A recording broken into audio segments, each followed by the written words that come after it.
Hey guys, welcome back. This is Chris Fate with Cheat the Game coming back at you. Today we're going to be just discussing and taking a look at AOB scans and symbols. And what we're going to do today is pick up right off the last lesson, and we're going to separate AOB scans and their symbols from the script itself. So that way we can make our particular script for Assassin's Creed Unity a little better. If you remember last time, we were trying to write our script, we were doing Lua calls, however, we did not have having the AOB scan and the symbol registered within that same script as the Lua call. It doesn't recognize it. It won't let you save it to the cheat table. So, you know, how do we work around this? Well, today we're going to learn exactly what AOB scans are, what they actually do, and we're going to talk about separating them from the actual script. And there are certain cases, and this happens to be one of them, where you need to do that. And we're going to be doing that today. So let me go ahead and bring everything on up, and I'll go ahead and show you what I'm talking about. Okay, I brought up the game, and I went ahead and brought up the cheat table. And if you've downloaded the cheat table already, you've probably already seen this if you look in there. But basically, I have already separated the AOB scans and everything. I had to go back and take them back out so I can show you what I'm doing. And also, I went ahead and looked up the ammo and also Creed and skill points now. But anyway, you can only use 4 when you use a breakpoint debug to change the EIP register to go to our cheat. You can only use 4 locations, so that's why it's good to have. This is where shared codes come in good here, like when you have items and gold and everything like that going through one specific opcode, then you can just separate them out in your script and assign each one of them to a flag. You got separate cheats that way, but they're based off one specific location. What we need to do here is what we're going to do is discuss what AOB scans actually are, and this is what we're looking at. Now, if you notice, there's 2 types of AOB scans. We have just regular AOB scan without the module, and you have AOB scan with the module. And what is the module? Well, the module is the process and address of a specific function within that specific process. We're running ACU.exe. So we just want, when we put an AOB scan module, we're telling Cheat Engine that we're wanting to find a specific location just in the ACU.exe memory. So that way it does not scan the entire, all processes. It's just going to scan this process, in which we can get to the address a lot quicker. And that's exactly what an AOB scan is. It is nothing more than just a lookup method. You're instructing the computer or Cheat Engine that I want to find a specific address, and if you see the snapshot here, I'm trying to find this address. We brought the game, you know, the game has been taken down, it's been brought back up, but every single time we want the computer to recognize this address right here, or this opcode at this address as this name. So we need it to find this address. And there's lots of ways you can do that. You can search by the address, have Cheat Engine search by the address itself. Normally that's what we do with a code injection. We just have it look for that address. If the address never changes, that's all you really need. However, a lot of times, sometimes, you know, during updates, these things will change and these addresses are no longer valid for that particular opcode, and we got to redo the lookup method of trying to find where the opcode is now. So we need to find this particular address, so we use AOB scans. And what AOB scans is nothing more than the bytes of the instruction. You have different bytes, but a lot of times they represent something different to Cheat Engine. And you have what's called value bytes, which that's a hex value in byte form of what a value is. Like 100 is byte number 64. And you have also what's called instructional bytes. Instructional bytes is what the computer recognizes as instructions. If you remember, when we went to place a return, when we were doing backtracing, we went to place a return at the top of the opcode. We'd copy down something, then we'd just place a return, and then we saw it was great, we can use it, and we had to change the byte. We changed it to C3, and the rest of these were NO, which is NOP, or no operation. As you can see, C3 represents the return, and 90 represents a NOP to the computer. And we basically instruct the computer with brackets that we're actually talking about a value and not a specific address or an instruction and things like that. But I don't want to trail off here, okay? But for right now, we have it look for a unique array, and that is the order of the bytes. We want to make it unique enough to where there's only one place in memory that will have these particular bytes all lined up just like this. And that's what an array of byte is. That means in that whole exe file, ACU, there are no other locations that will have those bytes in that particular order. And that's what it is. And all it is a lookup method. It's looking to find this address. Sometimes the AOB scans change a little bit, the bytes change a little bit, and we have to make it more unique by going in there, putting in wildcards or adding more bytes to the array for it to look it up. Sometimes we have to do that, and it's just trial and error. You know, if the game's crashing or not finding it, cannot find a unique array, we got to go in there and manually do it. But a lot of times the regular standard lookup is okay. Cheat Engine finds a unique array and it's usually good to go. Alright, so now that we got that out of the way, all we need the computer to do is look up this particular address that we want to call health1. Do we necessarily need it in our script? No, we don't. We don't need it in our script at all. All it is looking up that address and calling it health1 because we registered as a symbol, and we're telling the computer that we want it named, that address, health1 at these array of bytes. It will always go with this first byte every single time. When it does a scan, it's going to start here. And any additional bytes, you need to tell it additional bytes. What I want to show you is what it was doing when we were trying to place a Lua call in there. If I go to take this down, it don't recognize anything. Well, first of all, we need it attached to the game, so it's going to do that anyway. So what I want to do is I'm going to go ahead and turn on the Lua activate breakpoints code. But you see, when we go to make any modifications in our script, having this AOB scan in here with the register symbol of the what we want to call that address, we go in here and set our Lua call and all this mess. It doesn't recognize what health1 is. Take a look. It doesn't recognize it. Set breakpoint now 0 is failure to determine what health1 means. Why is that? It's because we have it defined in this very script. We don't have it on yet. It's not defining. It hasn't done the AOB scan to find the address. It hasn't registered the symbol to call it health1. So how do we get away from that? How do we circumvent that? Well, the way we do it, let's turn the breakpoints back off, is we need to separate the AOB scan and register and unregister the symbol away from the script and already have it on while we're doing our modifications. So this is what we're going to do. We're going to take out the AOB scan, and I'm just going to void it out like that, and I'm just going to copy and paste it into our Lua script. And these are the Lua breakpoints that we went over in the last lesson. If you're unfamiliar with this script, I'll have a link up here in the upper right hand corner. Please go take a look at that lesson. And also that lesson was a continuation from a previous lesson, bypassing the anti-hack. So make sure you take a look at that if you're not understanding what's going on with this. But even not understanding that, this is totally irrelevant to what this lesson is. What we need to do is we need to instruct the computer or cheat engine that we're wanting to use assembly code for right now.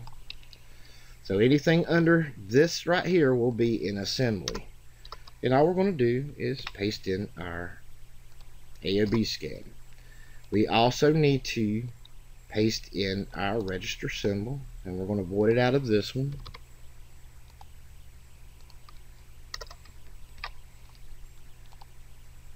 And we're also going to unregister it underneath here, just like that. So now we can go ahead and mash OK. Now if the game crashes, it does crash a lot when you're trying to do these things, and it just happens. There's no real major reason that it's doing it. It's not because of anything we're doing. So let's go ahead and take this back down, everything back down, and let's go turn our breakpoints on now. Alright, So hopefully it did the AOB scan for the health. And now when we come here and we make modifications or whatever to our script, add the Lua call, and we mash OK, we don't get the error anymore. Why is that? Because it's already done the scan, it's found the address, and it's named it Health 1. Let's see if we can go to that address. Let's turn it back on. Array of byte, and we're just going to put these array of bytes up here. And when you're looking for your opcode this way, always change this writable to the little box. That makes it readable and writable. A lot of times if you just leave it on the check, it won't find it. And it just found one location. Not taking a minute, sorry about that.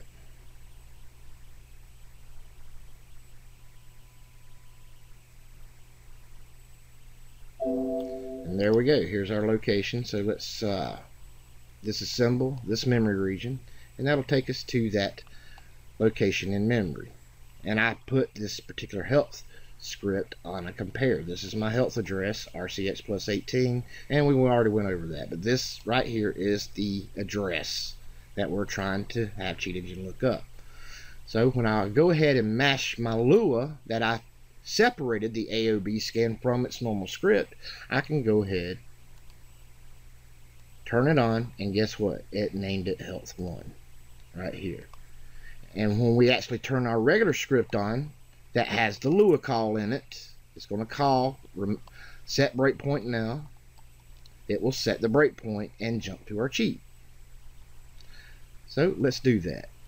So what I'm going to do is I'm going to go ahead and I'm going to turn this on, and you'll see this turn green. That means it's placing the debugger on it. So let's go ahead and do that.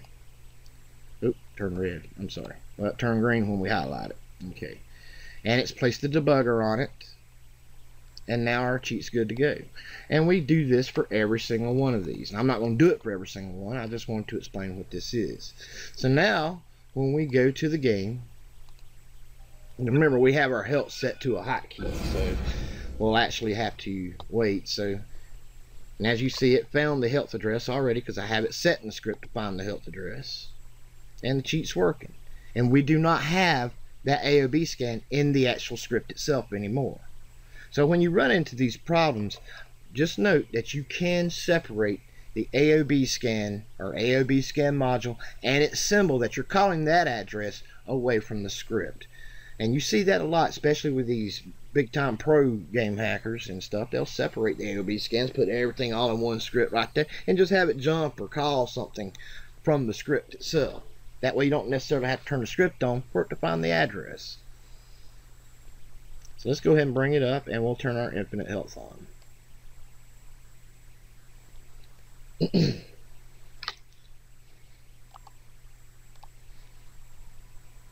And that happens. And it only happens usually when I record, but let me go ahead and bring the game back up, and I'm going to go ahead and save what I got, and I'll be right back. Okay, so what I went ahead and did while I was down is I went ahead and moved all these AOB scans over and their symbols over to the other, and I'm just taking these out of the regular script by voiding them out. I'm still keeping them in the script just in case, but I'm voiding them out, putting 2 slash marks. It voids them out, they're not even there anymore. And I do not have the Lua code on yet, so I'm still working on it. Sorry about that. So let me go ahead, and I'm voiding out the AOB scans in here because I've already got them in the Lua script. So let's go ahead and remove all this. Alright, so as you see here, I went ahead and I moved all the AOB scans over to this location right here. So we have it in ASM doing all the scans for every single script that we got, and we named each one of these a specific name, and we registered as a symbol so it can be recognized outside of a script if we need to use it in another script or something. Anytime we have this on, it's going to recognize each one of these names as those particular opcodes every time. And the game crashing, it does that. That's why I recommend do not bring the game up until it's completely loaded up. You got about a 50-50 shot that it will or will not crash on you. So I'm going to try it again this way, and if it crashes again, then I'm just going to have to bring it up another way. So let's go ahead and turn this on. And it's taking a little longer because it's scanning for all these bytes. Oh, I'm sorry. I forgot to attach it to the game. That's starting to become a bad habit too. So let me go ahead and turn it on again. Now, and you see how quickly it finds them, especially if they're good arrays and everything. So it finds it fairly quickly. Now we can bring up any one of these. We can add our Lua call. It recognizes that symbol now, ammo2. It recognizes this opcode and everything is ammo. And look, we get no errors whatsoever. So let's go ahead and I'm just going to go ahead and turn infinite health on, and I'm going to turn on infinite ammo. Hell, I'll go ahead and turn on items, and we're going to wait and turn on our flags when we actually get into the game. So hopefully it won't crash down on us, but let me bring this over here while it's loading and take a look at the health. See if it'll find our health. Take a look. There's our health address, and there's our health cap address. So the AOB scans did nothing more than look up an address. You do not need them in the same script. As long as you register that symbol, it's recognizing that name as a symbol, and you can use that name in your script, and it knows exactly what you're talking about. So let's go ahead and bring this on up. Pray it doesn't crash on us.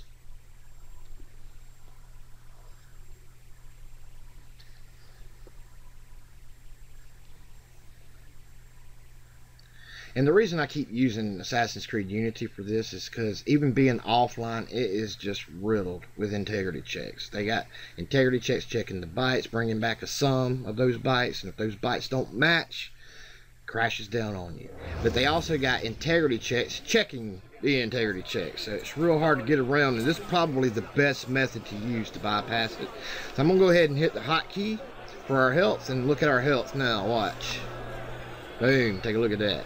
I'm going to match the hotkey for infinite items, and we got our health code on. So if I use like smoke bombs, boom, we're going up to our 98. If I want to use Phantom Blade or something, it's going to stay at 6. Take a look. Or whatever value it happens to be at the time. So we got infinite health, we got everything going, we're not crashing down when we need to change something in our script, and that's because we separated our AOB scans. I wanted to make this an easier lesson, and I just wanted to show you and explain what AOB scans actually are. You do not actually need them in the same exact script. That's the reason that these symbols are registered, is so we can use them. And if you take a look in our health script, we're just using the symbol of health 1, and it knows exactly what we're talking about, what opcode we're trying to modify. And in our Lua script, you see here we got the breakpoint on the actual symbol. It's looking up the address in the symbol, so it understands what all this means and everything. So that's a way that we can get around that. There are other ways you can do this too. This isn't the only way, but I've had a lot of questions about AOB scans and things and exactly what they are, and the best way to is just to get in there and show you and describe it. It's nothing more than a lookup method. That's all it is. It's just looking for a specific place in the specific module or in the specific process, or scanning all processes for that one little unique array of bytes. And you need to make it so unique, whether you got to add on to it, put some wildcards in it or whatever, it needs to be so unique that it's only one location. No other place shares those same byte structures. Okay, that's all it is. Once it finds it, it labels that first byte as whatever your symbol is, and it knows what you're talking about, and you just go on with your script from there. Now, I hope this made sense to you. I know I kind of dragged it a little bit, but I really want to describe it, and hopefully this helped some beginners understand exactly what the AOB scan is. And it's really a useful tool to have when game hacking, especially when you're dealing with games that does constant updates and things. A lot of times these addresses are going to change. These opcode addresses, they will change.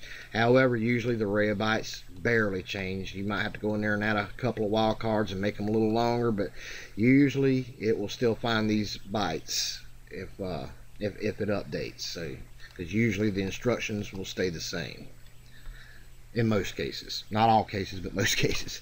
All right, guys, that's all I have time for. I just wanted to show you that. I'll also put this cheat engine cheat table for ACU in the description. I'll also have it pinned in the comments if you would like to have a copy of it to keep. I'm going to leave all this available for you to learn from with the other vids, and you can just go over it step by step at your own pace. It is complex stuff. Integrity checks are complex things, and there's more than one way to get around them, but they're all not quite so easy. All right, so I have a lot of people asking about getting around online anti-hacks and integrity checks. That's a completely different beast. It just depends on the server and what it's doing and everything. This particular method may not work for online. This works when values are stored on your own computer. Okay, and as long as the integrity check is bringing back a checksum of the bytes, then this method will work. But if it's a different type of integrity check or something, it may not work. So I don't know. You just got to keep trying different things till you find something that works for that specific game, and that's what we did here. All right, guys, I'm out of here. I'm going to go ahead and sign on off. I want to go ahead and thank my partners. These are the guys that donated to the Patreon. I only asked for $1. If you can go to Patreon, I'll put the link there in the description. It would really help us out, and I really appreciate all you guys coming, supporting Cheat the Game. It's because of you Cheat the Game exists, and all of you that come here to watch these videos and learn from. That's what we do. We learn together, and I really treasure each and every one of you, and I thank you all so very much for coming here and supporting us here. Also, I want you to come join us over at the Facebook page. We do require that your account be at least 3 months old. Is in our intent to keep out spammers. However, if you write us at this address, ctgaccess101@gmail.com, and saying, listen, I just created an account but I really want to join, I'm not a spammer, blah blah blah, yada yada, we'll probably go ahead and take you in, but you'll need to write us directly. To do so, if you just tried to sign up with an account under 3 months old, probably going to be declined. So we're sorry about that. We just had trouble with spammers in the past, and we just want to protect our members, and we want to protect you too. So this is the best way we can do that. So just let me know, and we're happy to have you also at our Cheat the Game website. I'll put the link for that in the description for you also. And also we have a Discord channel. I don't know how much longer the Discord channel is going to be there, but for right now we're good to go, and it'll be there. So come join us over there. We're happy to help you if we can. We mostly do offline games. So online is hit or miss, you know, because that's a totally different beast, and we might be able to get you to some sources that can help you out, but most online games are server-sided, and really nobody can hack those. So, but like I say, that being said, I thank you guys, and I'll see you next go around, and I'll go ahead and cut on out of here. Thank you all so much. You guys take care. Keep on hacking. Most importantly, please enjoy yourself. That's really what it's all about. You cheat the game, fellas, because believe me, it doesn't mind cheating you. You all take care now.